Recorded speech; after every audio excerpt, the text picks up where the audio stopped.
that I know. You guys are killing me. When you're in prison for a long time, you're dying. Just dying. And PPA saves me. And some of my kids are here. These are my actual children. I had an actual daughter here.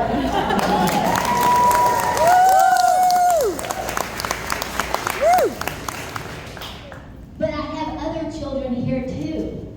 Katie's here, Hazel's here, Lawanda's here. Inside the prison, these were my kids. And they took care of me. That's how that works in prison. I almost didn't join PPA. There was a flyer, and I looked at it and I was like, oh no, this is one of these stupid prison talent shows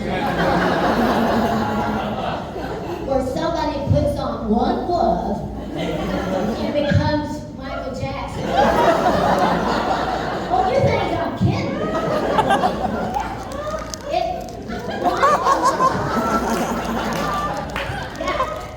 So I didn't go. But two of the girls who worked with me, we were computer programmers, Janice and Tony went to the class, and they come running back. And they were not that excitable, but they come running back, and they said, oh my God, she's a real actor. She has a SAG card. And Tony goes, what's that? And they said, we're going to do Shakespeare. I said, get out of here. Really? It's not a stupid talent show? So the next week, I didn't sign up for anything. I just slid in. And I never slid out.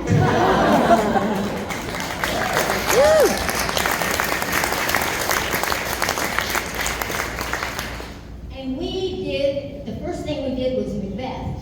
And we did it so slowly because we were horrible. We didn't know upstage from stage left. Agnes had to teach us English. We didn't know how to say anything. We didn't know how to do anything. So we did one act per semester. So I got to play a witch. At the first, I got to play Banquo and get killed and come back as a ghost, which was the best thing because it's a bare bones. It's not a theater. There's no lighting. There's no nothing. And so we had a little stage. So I get killed and I roll off the back of the stage. And the girls bring this table, long table, with stage sheets over it. And then they set it there, and then I crawl out from the back of the stage, and then I squat down under the table, waiting for my cue. And when it's time for my cue, I have to back up and reverse squat all the way back up, just like a ghost.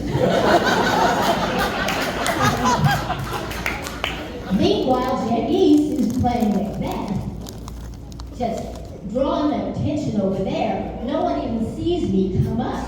So when she turns and points to me, everybody in the audience is like, oh!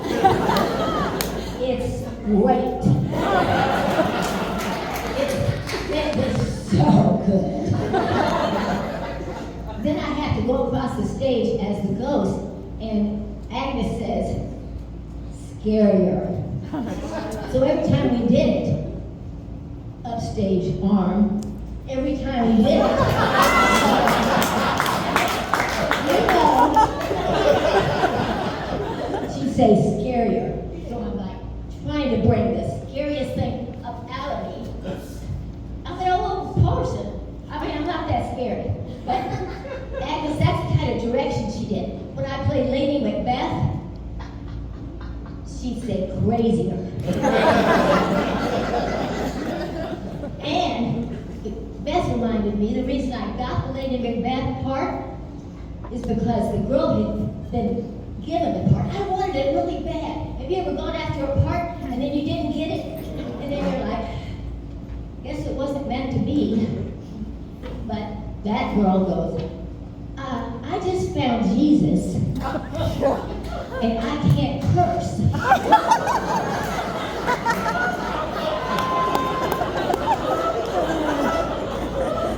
I said, where's she cursing? And she goes, you know, the spot thing.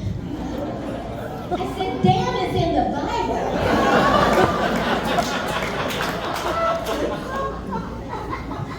But she wasn't going to back off. So I was like, I'm good.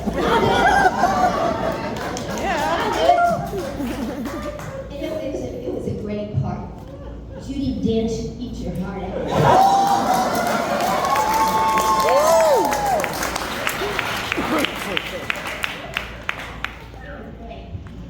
And Beth and I were talking earlier.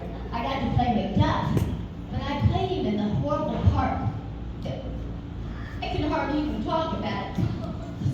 His whole family is murdered.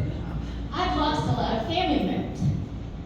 And it was so hard to play that part. Because you know, we played 2 shows a day. By the end of that time, I fainted during a fire drill on the ball court. And I realized I had used up what goodie I had in my heart on that part. Because I was Macduff. And I lost people. And it's so hard. But I didn't get to do the John Wick part. You know? Because he turns into John Wick.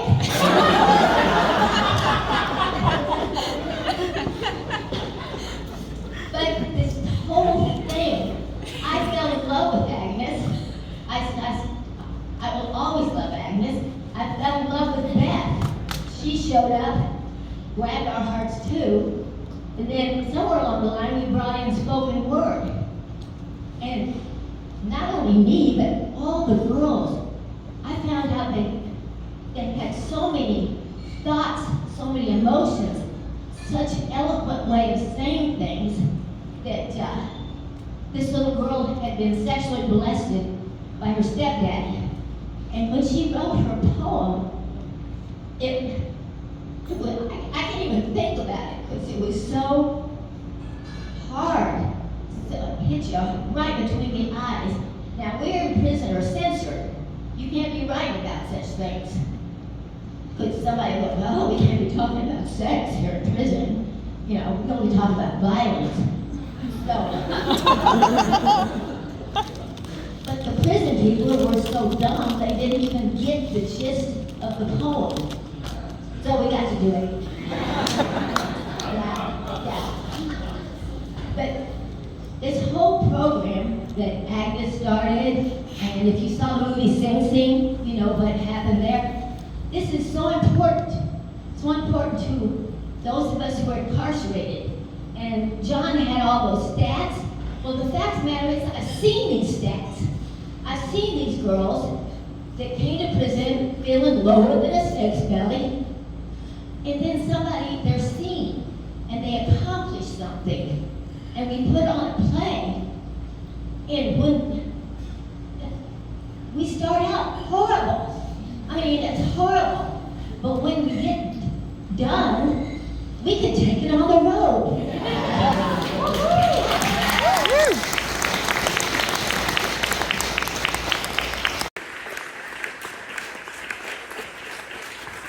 I used to suggest that, but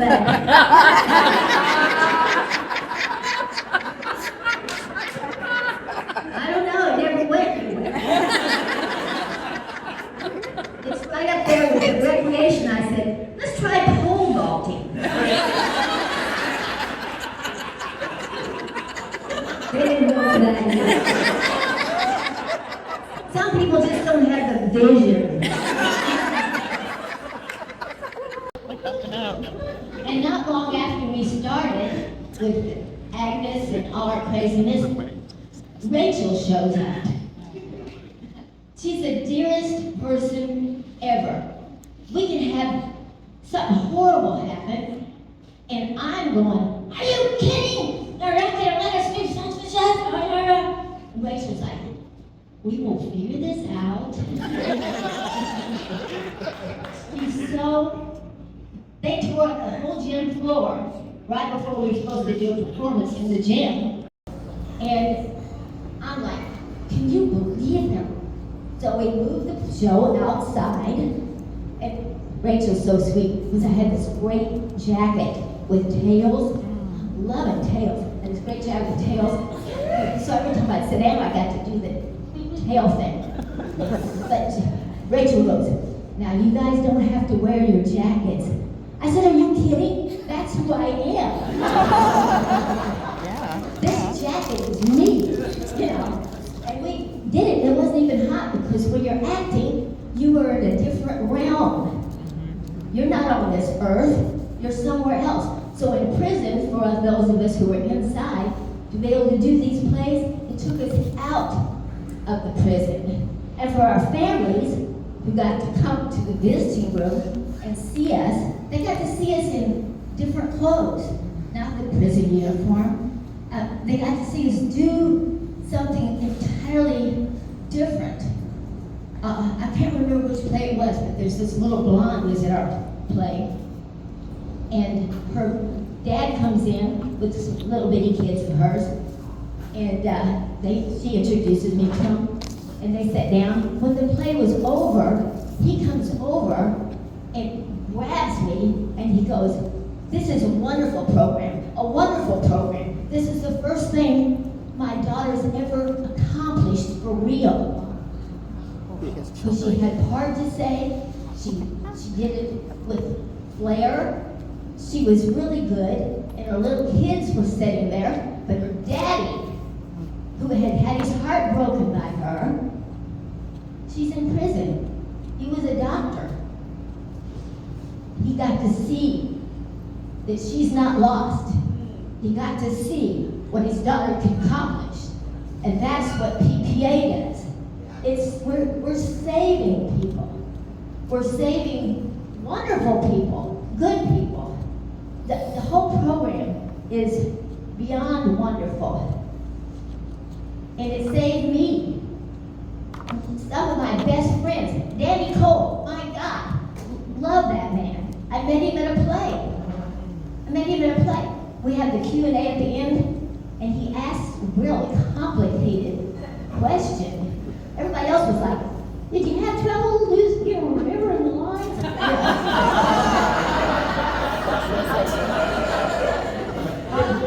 Danny asked something political about, and we're like, what? I said, excuse me, sir, are you a scientist or a mathematician? And everybody in the crowd started laughing because Danny was a scientist. But from that conversation, we struck up a great friendship. I loved him with all my heart. I met a lawyer who helped me in this mission at a play.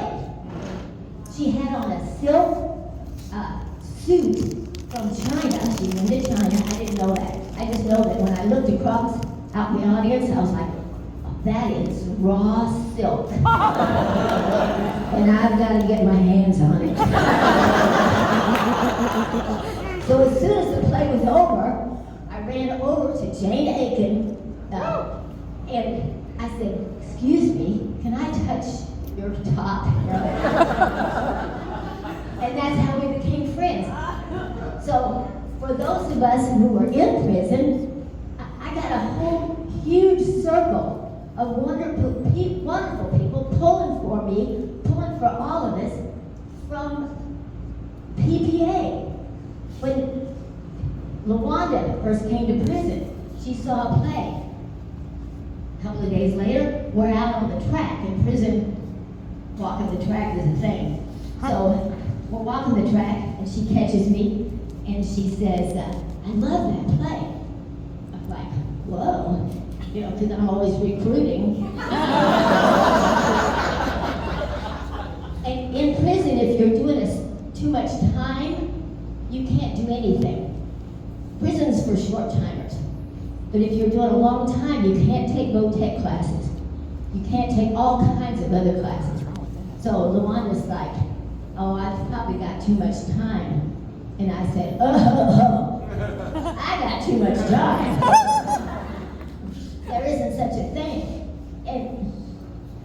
hadn't seen LaWanda on the track, and if she hadn't had the guts to stop this cracker and ask me, she wouldn't be the actor that she is now, doing what she is now. I mean, I could probably talk to you guys for 3 hours about saving people. That's what you're doing. You're saving people. And it's so good to see all your sweet faces. And let me tell you, I got out of prison on December 20th. My daughter was visiting, and the governor decided I could go home. And they sent me home that day. And I'm lucky to be in the bosom of my family. I've got a whole bunch of grandkids, great-grandkids, big family, nieces, nephews, everybody. I am so blessed to be free, and I'm living my damn life. And that word's in the Bible.